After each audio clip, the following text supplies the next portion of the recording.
Bienvenue à ce 20h. Retenez pour le sommaire. La population appelée à faire un don aux bénévoles de sang en faveur des blessés de la guerre de l'Est du pays. Le ministère de la Santé a lancé une campagne pour se faire au Palais du Peuple.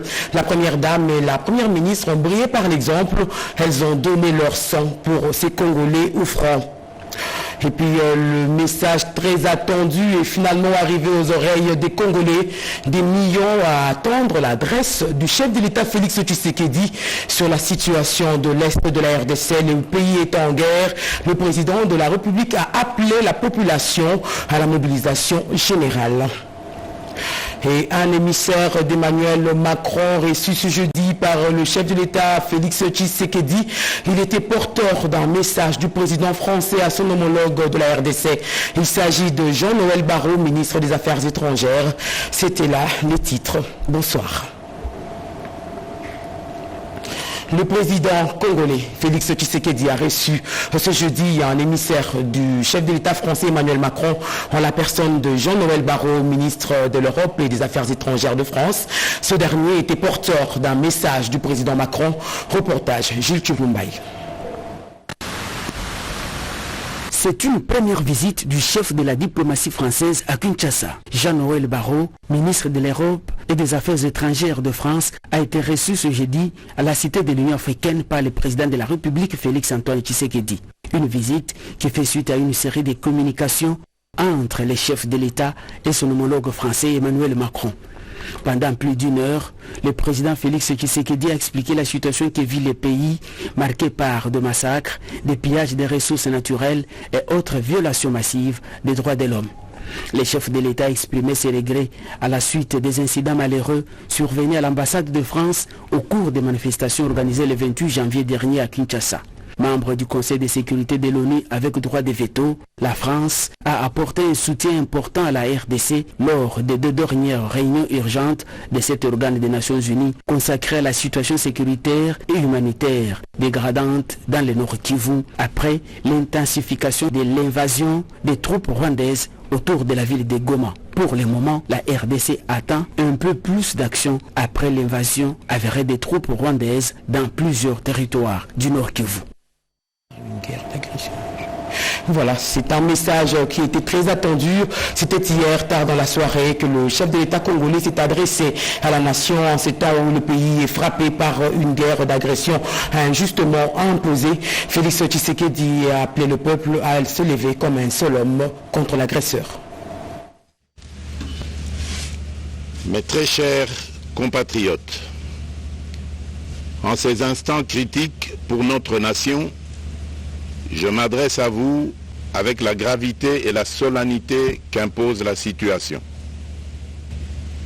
L'Est de notre pays, en particulier les provinces du Nord Kivu, du Sud Kivu et de l'Ituri, fait face à une aggravation sans précédent de la situation sécuritaire.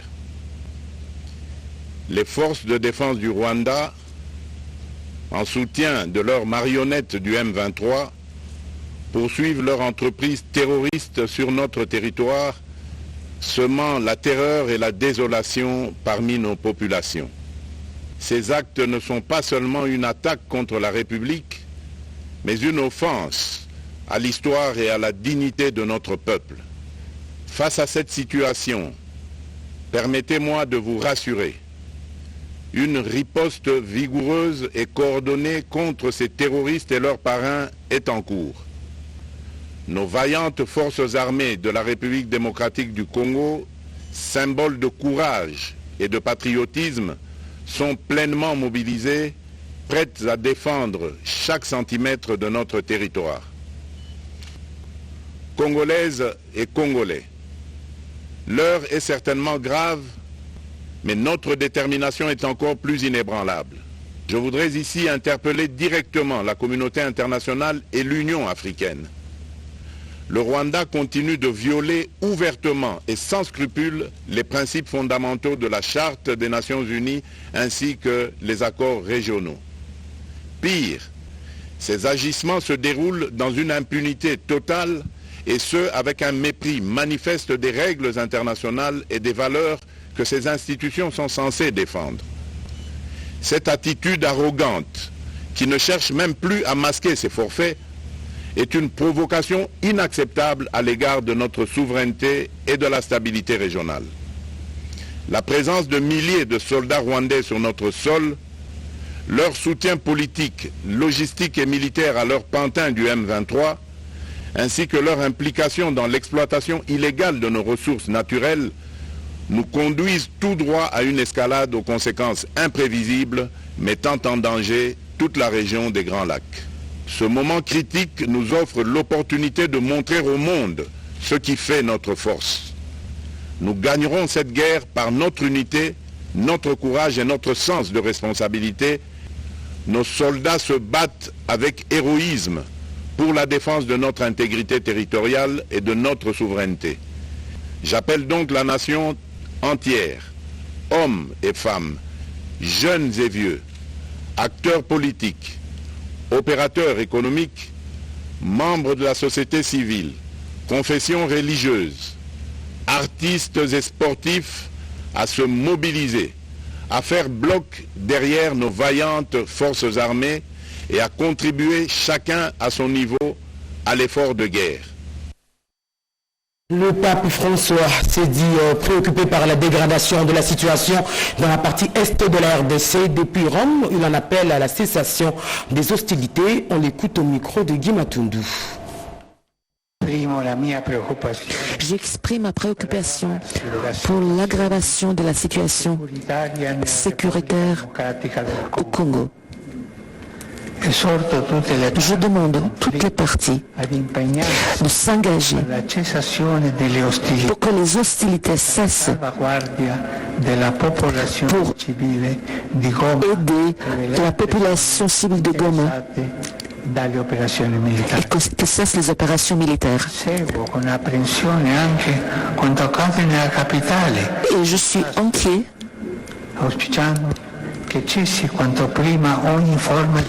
je demande que cesse toute forme de violence pour le bien de la population.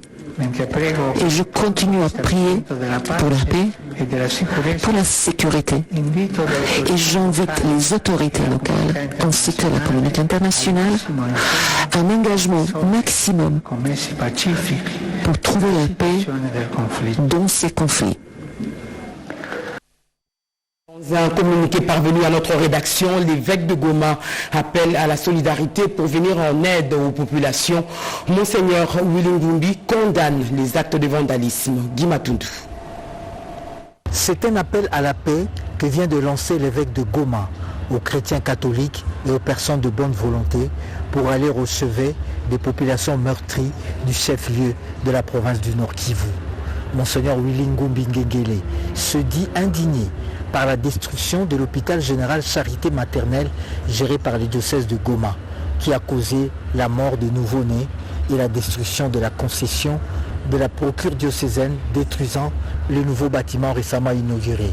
Le prélat déplore ces incidents et en appelle au respect absolu de la vie humaine et des infrastructures privées et publiques et rassure la population gomatracienne et surtout les blessés et les familles de victimes de sa proximité et de la compassion de l'ensemble de l'Église catholique.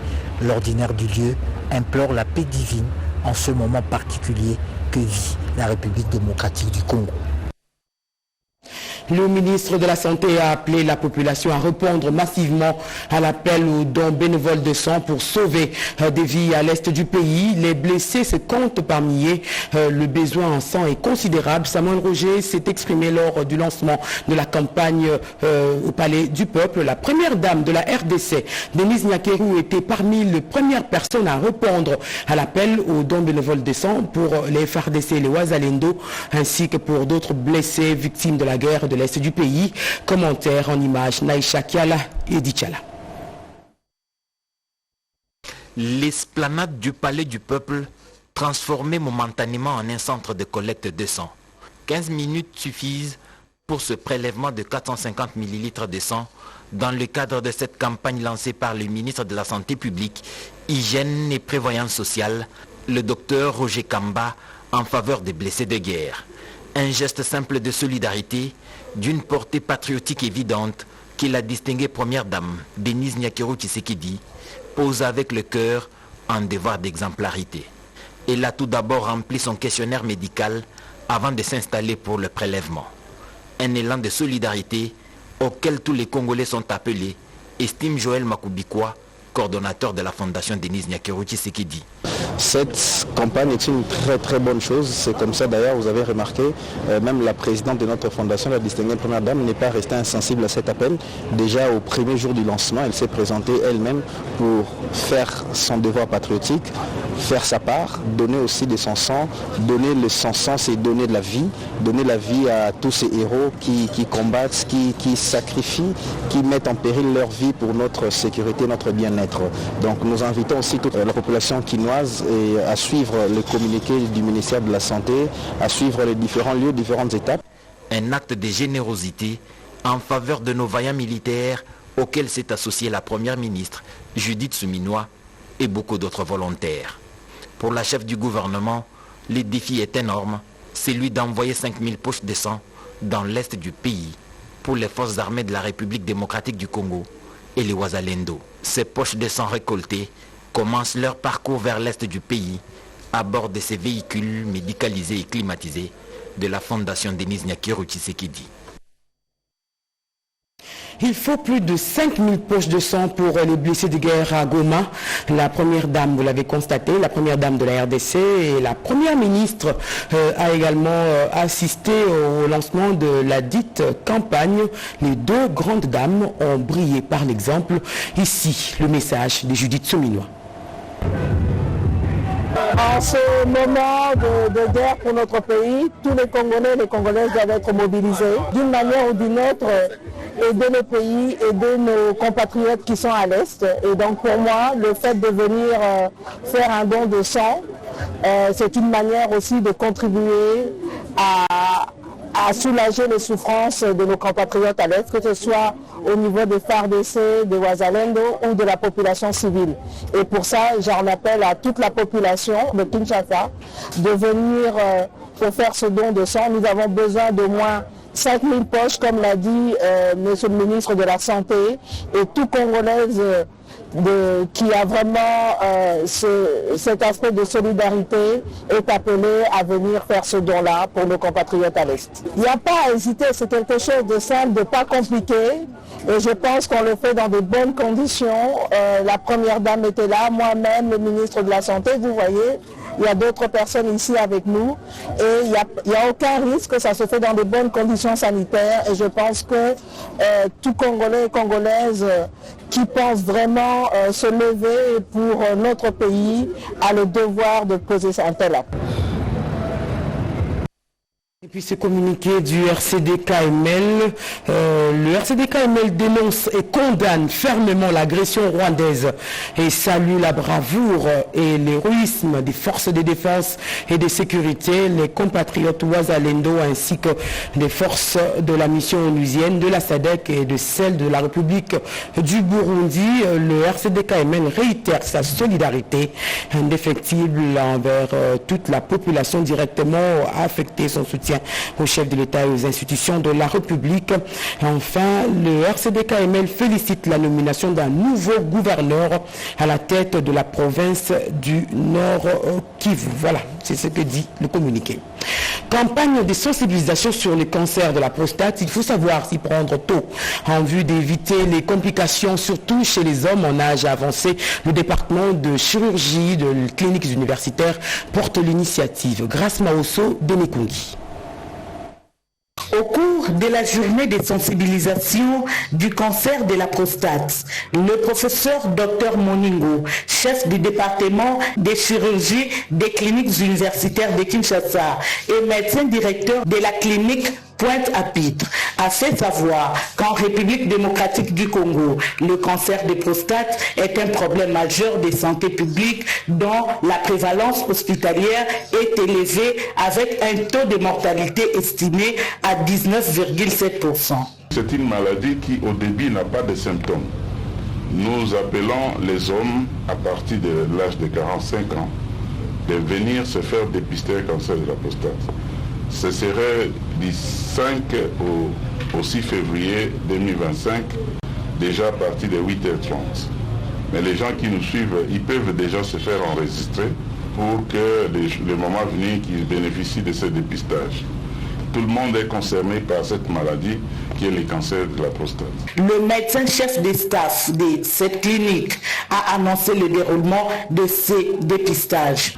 Nous allons procéder à la prise des sangs pour faire plusieurs analyses dans les sangs. Mais l'accent sera mis sur le taux de PSA, qui est l'antigène spécifique de la prostate et qui permet de faire suspecter un cancer de prostate. Bien d'autres activités seront organisées le 4 février prochain, notamment des conférences. La marche des santé a annoncé le docteur Dieudonné Moningo.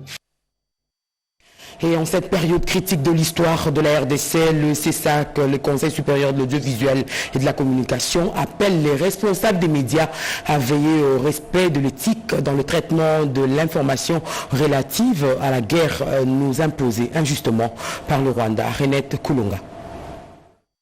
Le front médiatique en cette période où la République démocratique du Congo fait face à la guerre d'agression dans sa partie est de la part du Rwanda a fait l'objet de cet échange entre le président du Conseil supérieur de l'audiovisuel et de la communication, Christian Bossembe, et les patrons des médias opérant en République démocratique du Congo. Il a surtout été question du traitement de l'information en cette période de guerre. Nous avons constaté que depuis un certain temps, il y a eu une sorte de porte ouverte où les gens pouvaient communiquer comme ils le voulaient. On a l'impression que certains médias ont choisi délibérément la désinformation et surtout l'apologie à ce que nous considérons comme l'apologie au terrorisme. Le président de cet organe de régulation des médias en RDC a rappelé à l'ordre ses interlocuteurs.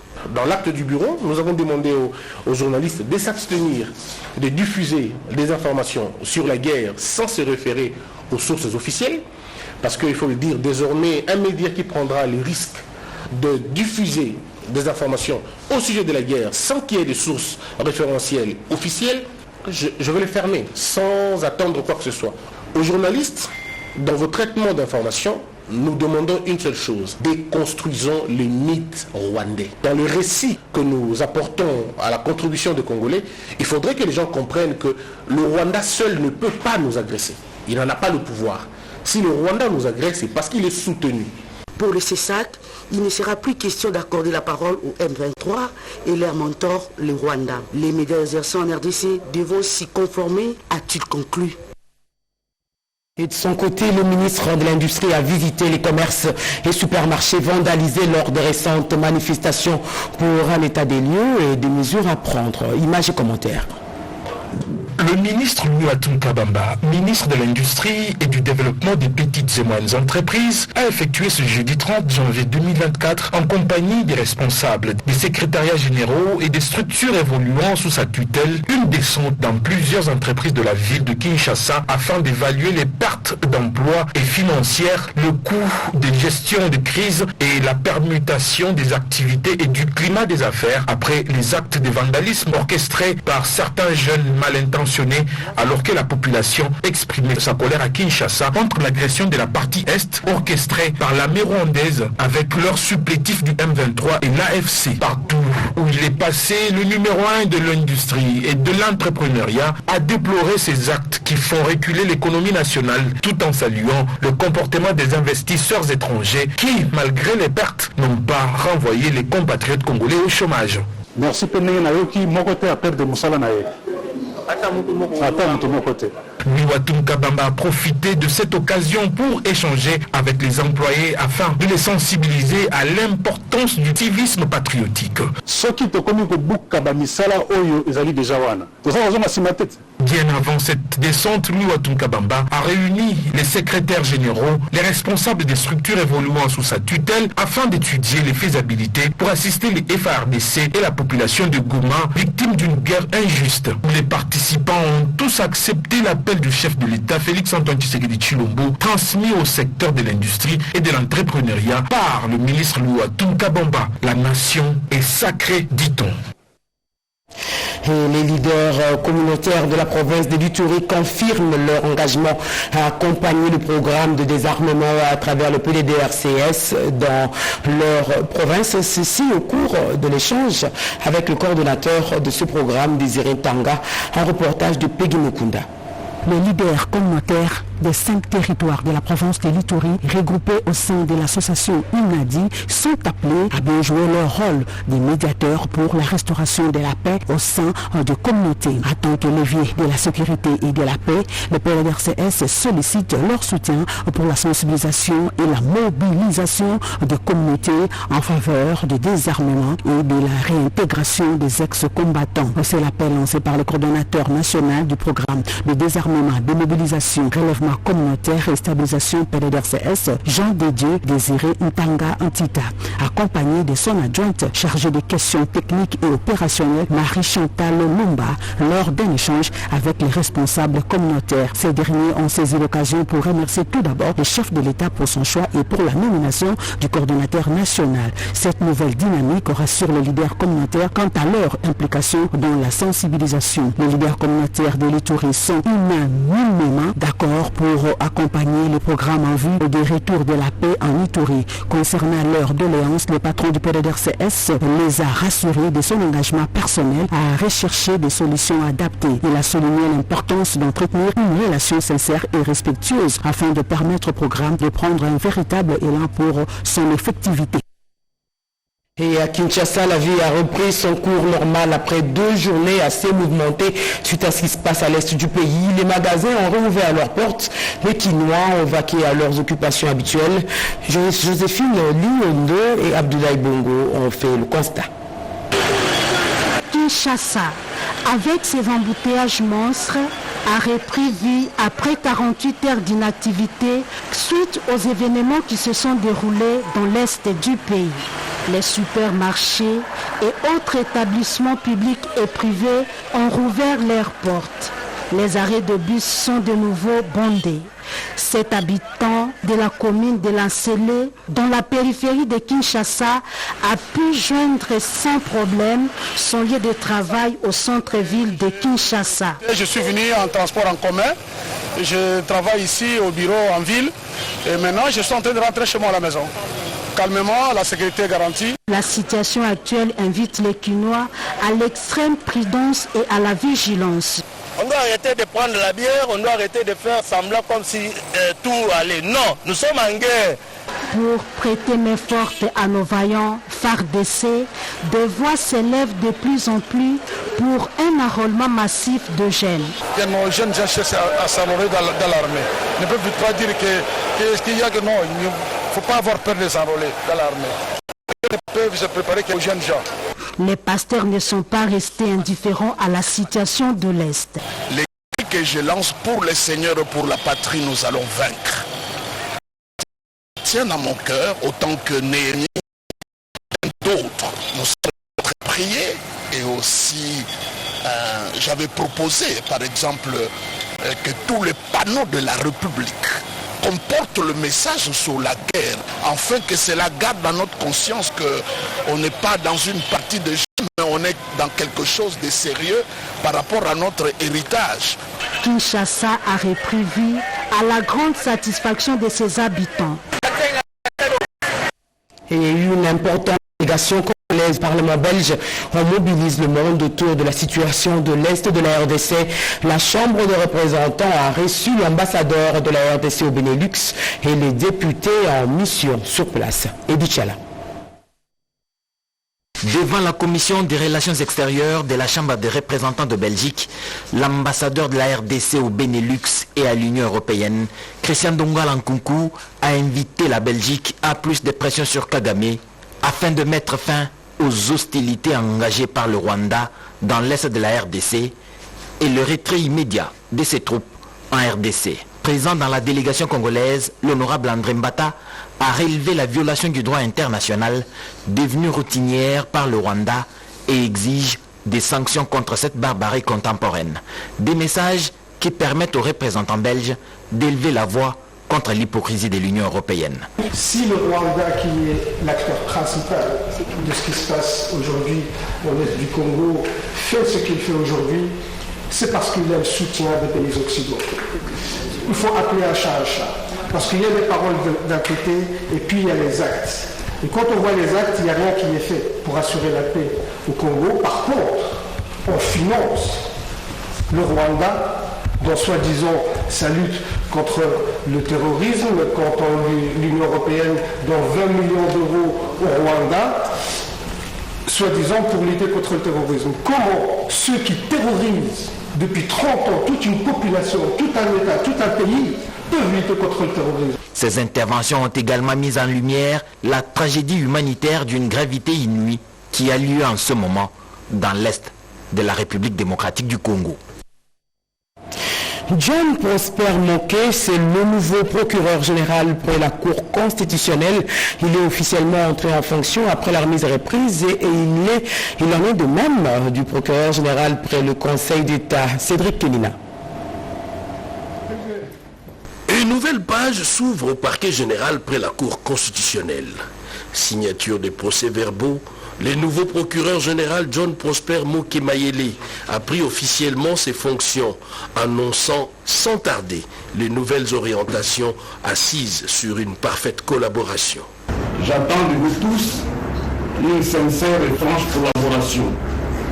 J'invite les uns et les autres à entretenir un environnement harmonieux du travail, évitant tous la mesquinerie, la sournoiserie, l'hypocrisie, la délation, le mensonge, le coup bas, bref, tout ce qui peut polluer l'équilibre du travail. Autre cérémonie des remises reprises, c'est celle qui a vu Jean-Paul Mokolo Nkonkesha, nouveau procureur général près les conseils d'État, prendre officiellement ses fonctions. Ces derniers a exprimé toute sa gratitude envers Dieu en rendant hommage au chef de l'État Félix-Antoine Tshisekedi pour la confiance renouvelée en sa personne. Le nouveau procureur général a également évoqué la situation sécuritaire dans la partie est du pays, dénonçant au même titre que le reste des Congolais les exactions perpétrées par les forces rwandaises sur le sol congolais. Et on reparle de l'Est du pays. La guerre ne laisse aucun secteur indifférent. Les entreprises publiques participent également à l'effort de guerre. Une caisse de solidarité a été mise en place sur initiative de Jean-Lucien Boussa, ministre des tutelles. Edith Chala. Dans le cadre de la mobilisation générale appelée par le président de la République pour la défense de la patrie, le ministre du portefeuille, Jean-Lucien Boussa-Tongba, a invité tous les présidents des conseils d'administration, directeurs généraux des entreprises publiques et mandataires de l'État dans les entreprises d'économie mixte à une réunion urgente jeudi 30 janvier à son cabinet de travail. À l'issue de la rencontre, une déclaration a été lue. Sous l'égide de son Excellence, Monsieur le ministre du portefeuille, Jean-Lucien Boussa-Tongba, une réunion de concertation a rassemblé les mandataires des entreprises publiques pour leur contribution face à la situation critique que traverse notre pays. En réponse à l'appel du chef de l'État, son Excellence Félix-Antoine Tshisekedi Tshilombo, à la résistance et à la mobilisation générale pour défendre l'intégrité de notre territoire, les entreprises du portefeuille de l'État réaffirment leur engagement patriotique. Elles s'alignent pleinement derrière nos forces armées et nos résistants Wazalendo apportent leur soutien aux populations affectées par l'agression dont la République démocratique du Congo est victime. Dans cette optique, il a été décidé la mise en place d'une caisse de solidarité et d'appui destinée à renforcer les efforts du gouvernement et à fournir une aide concrète aux populations impactées par la guerre. Cette initiative témoigne de la détermination des entreprises publiques à jouer un rôle actif et décisif dans cette période cruciale pour notre nation. Et un nouveau projet pour lutter contre la corruption dans les secteurs des mines et autres. Il s'agit d'une application, l'initiative est de la Société civile Dignité Humaine. Les détails avec Rodé Panda. La corruption continue de gangréner la société. Les stratégies et techniques doivent s'intensifier pour combattre ces fléaux. Tofongola Missou, c'est un projet de lutte contre la corruption et blanchiment d'argent qui se veut un levier efficace dans cette lutte. Les jalons viennent d'être posés. Après la séance préliminaire d'information et de sensibilisation sur ces projets, la date de lundi 27 janvier 2025 a été choisie pour le lancement officiel de ces projets qui sera appuyé par un outil numérique pour faciliter le travail sur le terrain. Les ministères délégués des personnes vivant avec handicap et autres vulnérables a dépêché un représentant pour présider la cérémonie organisée au Palais du Peuple devant plusieurs invités et organisations de la société civile pour féliciter cette initiative de la dignité humaine tout en remerciant le GIZ de la coopération allemande pour son appui financier dans ces vastes et ambitieux projets. La coordonnatrice de la dignité humaine, Elodie Ntamuzinda, exhorte pour le bien de tous, encourage tout le monde pour des résultats escomptés dans la vigilance à tous les niveaux. La corruption, ce n'est pas l'affaire des valides seulement. Nous, les femmes vivant avec handicap, nous nous trouvons dans cette sensibilisation pour que nous puissions bien mener la lutte contre la corruption. Surtout que la FENAFACO, c'est une fédération qui est sur toute l'étendue de la République. Le président chargé du comité de lutte contre la corruption dans ces projets a salué ces projets et précise. Un outil très important, d'autant plus qu'il peut permettre sur toute l'étendue du territoire national de récolter les éléments en respectant les principes qui caractérisent tous les lanceurs d'alerte, les éléments de dénonciation pour pouvoir lutter contre la corruption, le blanchiment des capitaux. Le projet avec la nouvelle application numérique contre la corruption est lancé. La société civile a la responsabilité de sensibiliser les communautés pour une implication totale. Et en rapport avec la guerre à l'est du pays, toutes les institutions de la République se mobilisent. Le vice-premier ministre, ministre de la Défense, s'est adressé au FRDC. Guy Kabombo vient de déclarer la guerre au Rwanda. Sandra Nyangi. Le président de la République, chef de l'État et commandant suprême des forces armées de la République démocratique du Congo, s'est adressé à la nation en date du 29 janvier 2025, suite à l'agression du Rwanda et le silence coupable de la communauté internationale. En ces jours, je m'adresse à vous. Allez-vous permettre à nos audacieux ennemis de violer impunément l'intégrité du territoire de la République? Allez-vous permettre que s'échappe l'armée qui a porté la terreur dans vos familles? Vous ne le ferez pas. Marchez donc contre elle. Arrachez à son fond les territoires actuellement sous son emprise. Votre engagement et la fidélité à votre devise. Ne jamais trahir le Congo. Toutes ces guerres sont causées par la convoitise de nos ennemis. Ces derniers vont venir pour tenter de vous corrompre. Il ne faut donc pas trahir le Congo. Vous devez vous rappeler les conséquences d'une armée défaite. Apprenez au monde que la malédiction s'abat sur ceux qui violent le territoire du grand peuple. Le résultat de nos efforts ne sera qu'une paix durable. Vaincre sans péril, on triomphe sans gloire. Il n'y a aucun orgueil à tirer d'une victoire facile vis-à-vis de l'ennemi. La défense encourage les FARDC au front. La guerre, elle existe déjà, elle est déjà lancée. Et donc la population se mobilise. L'appel a été lancé par le chef de l'État hier soir, un message très suivi.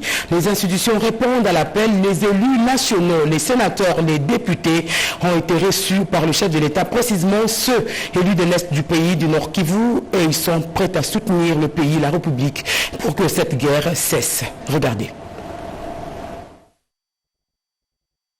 Voilà, je disais donc les élus nationaux, précisément ceux qui ont été votés à l'est du pays, ont répondu à l'appel à la mobilisation générale lancé par le chef de l'État hier soir lors de son adresse à la nation en rapport avec la situation sécuritaire de l'est de la République démocratique du Congo. Ces députés justement ont été reçus par le chef de l'État. Regardez. Les députés nationaux et sénateurs de province du Nord Kivu et du Sud Kivu viennent d'avoir un entretien à bateau rompu avec son Excellence Monsieur le Président de la République sur la situation qui prévaut à l'est du pays, particulièrement la ville de Goma. Nous avons fait l'état de la situation à Goma. Comme vous le savez, les troupes rwandaises occupent la ville de Goma et nous avons fait part au président de la République la situation dramatique que traverse la population. À Goma, il y a eu des tueries, des massacres de populations civiles. Les rues et les routes sont jonchées de cadavres. Le président de la République, à travers les élus du peuple, a présenté la compassion à la population de Goma qui est en train de traverser des moments difficiles. À Goma, il n'y a pas d'eau, il n'y a pas d'électricité et donc la population vit les calvaires parce qu'il y a déjà 3 jours dans certains quartiers de la ville, les gens ne sortent pas, les gens n'ont pas de provisions. Et donc c'est une situation qui inquiète au plus haut niveau le président de la République.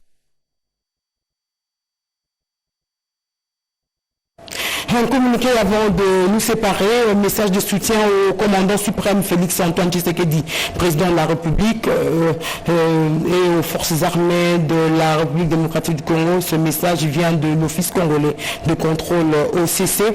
La République démocratique du Congo, notre pays, connaît une guerre d'agression lui imposée par le Rwanda et son supplétif, le M23, dans sa partie orientale. Cette guerre entraîne la mort de nombreux compatriotes déplacés internes et la destruction des infrastructures au nom de la masse laborieuse de l'Office congolais de contrôle aux miens propres. J'apporte ma compassion envers les compatriotes vivant à Goma et ses environs, ainsi que mon soutien inconditionnel au commandant suprême des armées, son Excellence M. Félix Antoine Tshisekedi Tshilombo, président de la République, et à nos forces armées qui se battent sur le terrain de manière que nos agresseurs soient boutés hors du territoire national, que la population meurtrie de Goma sache que l'ensemble de la population congolaise compatit avec elle pour toutes ces atrocités subies. C'est le communiqué qui nous vient d'Étienne Chimanga, c'est le directeur général de l'OCC. Fin de ce journal, réalisation Simon Kankolongo, coordination éditoriale Guimatundu, l'édition de 23h, ce sera avec Bobo Anan Mokondi. Madame, Messieurs, bonsoir à tous.